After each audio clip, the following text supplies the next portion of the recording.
did you get the racist guards to treat you with respect? You're in prison, and you said, I will only respond to the name Mandela or Mr. Mandela. You must fight the battle for dignity on the very first day you go to jail. Really? And that's what we did. We put our foot down and insisted in being respected, even though we were prisoners. And we eventually succeeded in that. Eventually, I know they thought that sending you to the lime quarry and working on the rocks would destroy you, but it did the opposite. How so? Well, I was in the company of great men indeed. Some of them are more qualified, more talented than I am. And to sit down with them, to exchange views, was one of the most revealing experiences I had. To sit down with those men and to exchange views, it enriched your own life. It fortified your morality. It gave you courage to do better than your best. The thing that was challenging was getting him to admit that he played the greatest role in the apartheid movement, because he kept saying, no, it wasn't me, it was all the other people.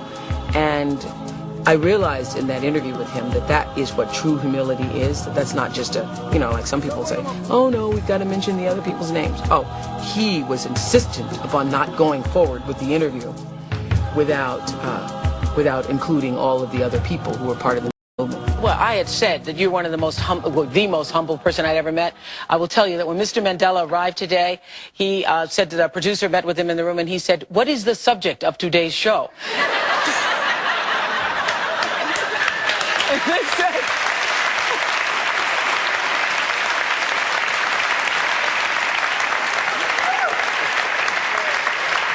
and she said, Nelson Mandela, you are the subject of today's show. He goes, oh, all right. He's so humble that the very idea that he was going to be on for a whole hour was not something that he expected. You'd also said to me one evening, you said, we made the brain dominate the blood.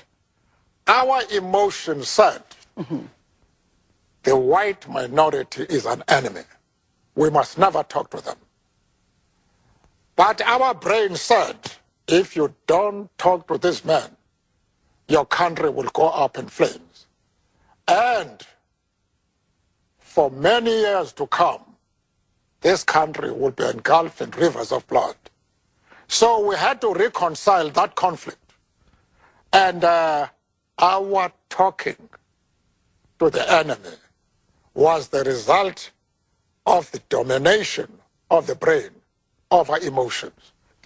Okay, I'm still trying to understand, though. You began the peace talk, and you end up coming out of prison, and there is no bitterness. How is there no bitterness? Well, I hated oppression.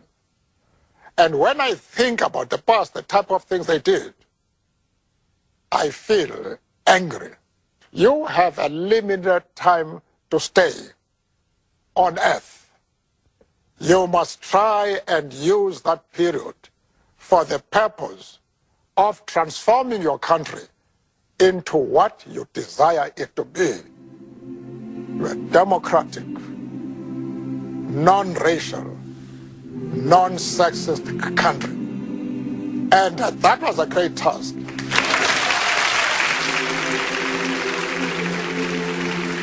This had not happened before nor since, that as he was leaving the building, every one of the Harpo staff, of the 300 people in the building, lined the hallway to shake his hand as he was going out the door. And I walked him down the long path to the garage, and we now call that the Nelson Mandela hallway here at Harpo, because he walked that path, and as we're going down the path, he was shaking hands, and we took pictures, and now all of those pictures line the hallway of Nelson Mandela. Never before.